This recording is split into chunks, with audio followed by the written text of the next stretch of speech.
विजयपूर शहरातील आदर्शनगर पोलीस ठाण्याच्या हद्दीत भूतनाळ तलावात आईसह तिच्या 5 मुलांचा बुडून मृत्यू झाल्याची हृदयद्रावक घटना घडली आहे।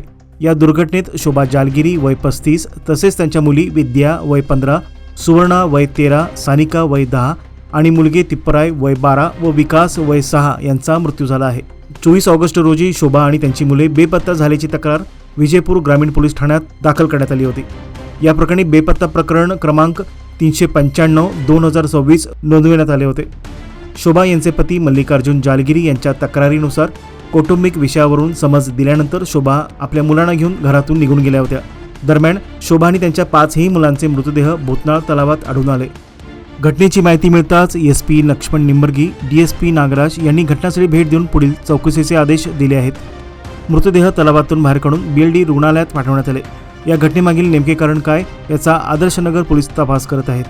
ಸುಮಾರು 8-15 ನಮಗೆ ಇಲ್ಲಿ ಭೂತನಾಳ ಕೆರೆ ಒಳಗಡೆ ಒಂದು 6 ಜನ ಬಿದ್ದಿದ್ದಾರೆ ಅಂತ ಹೇಳ್ಬಿಟ್ಟು ಕಾಲ್ ಬಂದಿತ್ತು। ಕಾಲ್ ಬರ್ತಿದ್ದಂಗೆ ಏನು ಮಾಡಿದ್ವಿ, ನಮ್ಮ ವೆಹಿಕಲ್ನ ಟರ್ನ್ ಔಟ್ ಮಾಡ್ಕೊಂಡು ಬಂದು ಇಲ್ಲಿ ನೋಡಿದಾಗ ಸುಮಾರು 6 ಜನ ಕೆರೆ ಒಳಗಡೆ ಬಿದ್ದು ಆಲ್ಮೋಸ್ಟ್ ಬಾಡಿ ತೇಲ್ತಾ ಇತ್ತು। ಸೊ ಬಂದು ಅವ್ರನ್ನೆಲ್ಲ ಇದು ಮಾಡಿ ಆಚೆ ತೆಗೆದು ಪೊಲೀಸ್ ಹ್ಯಾಂಡ್ ಓವರ್ ಮಾಡಿದ್ವಿ। ಪೊಲೀಸಿಂದ ನೆಕ್ಸ್ಟ್ ಇವಾಗ ತೊಗೊಂಡು ಹಾಸ್ಪಿಟಲ್ಗೆ ಪೋಸ್ಟ್ಮಾರ್ಟಮ್ಗೆ ತೊಗೊಂಡು ಹೋಗಿದ್ದಾರೆ ಇವಾಗ। ಸೊ ಇವಾಗ ನಮ್ಮ ಪ್ರಕಾರ ನೋಡಿದ್ರೆ ಮೋಸ್ಟ್ ಪ್ರಾಬ್ಲಿ 1-1.5 ದಿನ ಆಗಿರ್ಬೋದು ಅಪ್ರಾಕ್ಸಿಮೇಟ್ಲಿ। ಸೊ ಎಕ್ಸಾಕ್ಟ್ಲಿ ಹೇಳಕ್ ಬರೋದು, ಬಟ್ 1-1.5 ದಿವಸ ಆಗಿರಬಹುದು ಮೋಸ್ಟ್ ಪ್ರಾಬ್ಲಿ। ಗೊತ್ತಿಲ್ಲ, ಅದು ಪೊಲೀಸ್ ತನಿಖೆಯಲ್ಲಿ ಇರ್ತದ, ಆ ಪೊಲೀಸ್ನವ್ರ ಇಂಟಿಮೇಷನ್ ಕೊಡ್ತಾರೆ।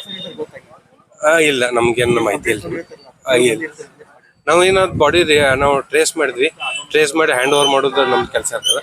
ಟ್ರೇಸ್ ಮಾಡಿ ಹ್ಯಾಂಡ್ ಓವರ್ ಮಾಡಿ ಇವಾಗ ಆಂಬ್ಯುಲೆನ್ಸ್ ಅಲ್ಲಿ ಅವ್ರು ತೊಗೊಂಡೋಗಿದ್ದಾರೆ ಇವಾಗ। ಕಾರಣ ಪೊಲೀಸ್ ಡಿಪಾರ್ಟ್ಮೆಂಟ್ಗೆ ಕೇಳ್ತಾರೆ। ಬಂದ ಮಾಹಿತಿ ಪ್ರಕಾರ ಲೋಕಲ್ದವ್ರು ಅಂತಾನೆ ಮೆಸೇಜ್ ಅದ ರೀ, ಬಟ್ ಡೀಟೇಲ್ಡ್ ಆಗಿ ಪೊಲೀಸ್ ಡಿಪಾರ್ಟ್ಮೆಂಟ್ ಮಾಹಿತಿ